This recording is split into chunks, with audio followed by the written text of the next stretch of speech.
I added to my list. I did see Dang. that you were listening to what's Anderson Paak Oh yeah, no worries. Yeah, no yeah. worries is How smooth. do you like that? So no worries is like it's like Anderson Paak, but just like more R&B, more chill. I think if you put Anderson Paak, you think of his albums like Ventura and Oxnard, all that stuff. Hmm.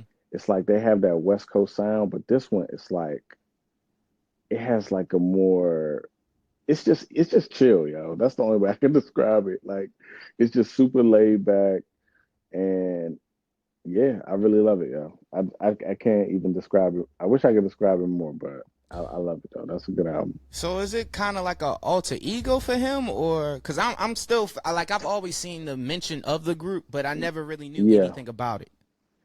I wouldn't say it's an alter ego. It's like I don't know. It's kind of like when Styles P do a solo album, but then he might do an album with uh who did the Freddy Krueger Oh, that Nightmare on was Elm Kiss Street? and Damn. He did one with Kiss and Davies. Fab? Was it Kiss and Fab? Yeah, Kiss. There you go. He did There one you with go. Davies. Yeah, yeah. So it's not totally a different ballpark. Like it's not like Drake's Honestly Nevermind, something like that. Hmm. It's like just like a nice little tilt, I would say. It's more I feel like okay, let me say this. Anderson Paak is neo soul, but I feel like No Worries is more R&B. Am I saying that right? He's What do you already got? a neo soul artist. I think Hmm. I think when he's at his best, let me say that. Okay. Because he's a very I don't like to put the artists in boxes. I know they hate that, so but but the majority, I feel like I would go, okay, let me say this. I like to call them future soul. That's what I like to call them. Like him, Lucky Day, uh, Snow, Ari Lennox. I don't really like to call them neo soul. They like future soul. If Okay. that makes sense. So they I'm kind just of making like up terms the now. the kids that grew up on the Jill On the Scott music music soul Soul Child. child. There you go. There Okay. you go. Huh. Yeah. I never really. I listen to like everybody knows that watch the pod. I listen to everything. Like you go Yeah, to Apple Music, I'm with I'm you. pretty much listed on anything that you can think of. From I'm with you. I think the other day I was listening to Mike Geronimo. Have no idea why I'm listening to Mike Geronimo, and I'm talking about EPs. I'm listening to the album. I'm like, this really isn't that bad. Why the fuck am I listening to it right now? I can't give a fucking answer. Just out of Yeah. curiosity and shit.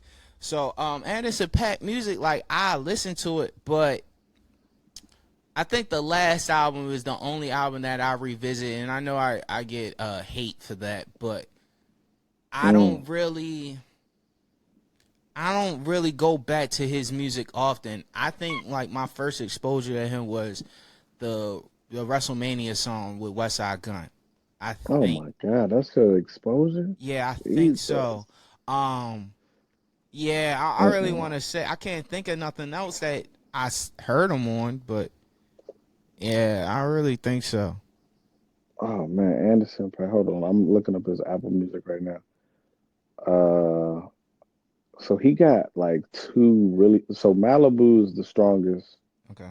Then he had the Silk Sonic joint. I think Silk Sonic was perfect, even though it was manufactured. You know what I'm saying? Yeah. Oh, that's the Bruno Mars record, right? Yeah, yeah, Yeah, yeah, yeah, yeah. I yeah. like that. I like that. Okay, and Ventura was hard too. Oxnard was the miss. So he got like 3 out of 4. That's on point. You know what I'm saying? So Are all you those got to albums go. on Aftermath, or just that last two? Ugh, that's a whole nother. I'm not the best with the label conversations, yo. Okay. I'm not. Let me I'm see. suck at that. Because I want to, because you said one of them was a miss, Yeah, Oxnard. Yeah. and was that Dang. that was on Evening, Aftermath? but yeah, and Silk Sonic was on Aftermath as well in Oh, Atlantic. okay, so it Yeah, might have been because a of Bruno. yeah. Because of Bruno. So okay, oh, Aftermath Atlantic. That's very interesting. That is very interesting. Is he? Has he? I guess. Let me see. First Census Star Eternal and Dr. Dre's Compton. Okay, so He must have signed in 2018 to Aftermath. Okay. Yeah, I've always just been very curious about his sound and how Dr. Dre production fits certain artists. Like I'm very curious about this Marsha Ambrosius new album that's coming Ooh, out. ooh, I that's did not interesting. like Marsha Ambrosius' second album. I love the Oh, first one, Late Nights, Early Mornings, and the mixtape right, that came out with it. But the right. second album was like I just it just totally missed for me and It was it a didn't mess for seem like you. the direction as the first one. Okay, we got late nights, friends and lovers, Yes. and then she got another one called Nyla. Oh, I don't the even blues. remember Nyla. What the fuck? Yeah, I don't even remember Yeah, I don't damn. that. What So I don't know. Yeah. um I mean I guess I can listen to that. So she's 3 albums in as a solo artist. And I would have never known that. Hmm. Do you have any expectations for this new album? Are you For curious Marsha, about it? Yeah. so I think she is.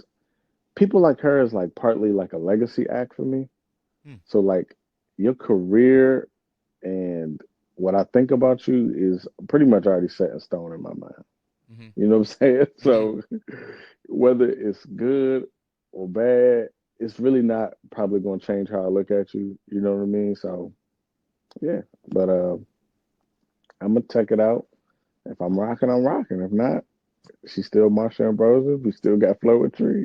Mm-hmm. we still we still got what we got. You know, so Would you that's how I look at that, man. would you go see her in concert? Ooh, That's let's how I really see. gauge artists. Like, are they worth the money to support in a sense? See, I used to be heavy concert, and then these kids came. Yeah. So now I'm even more particular about my concert spending, especially with the way the prices have been jacked up. Oh, Thank you, Ticketmaster. But yeah, so if I say if it's $100 ticket at a no, probably not. mm, But it's $35, maybe I might go. You know what I'm saying? So yeah. that's how I gauge it. But most of the time now I actually have to love the artist, love the album. If I'm gonna buy the ticket, get the babysitter, Yeah. It's get more ready, to you know what I'm come with saying? it. Like it's so much at a premium now. Like yeah, and then you got the hassle of getting a ticket. You know, it's just oh man. But yeah, I remember the good days where you could just click a link, $25, boom, you got Schoolboy Q right there. You know what Hmm. I'm saying? So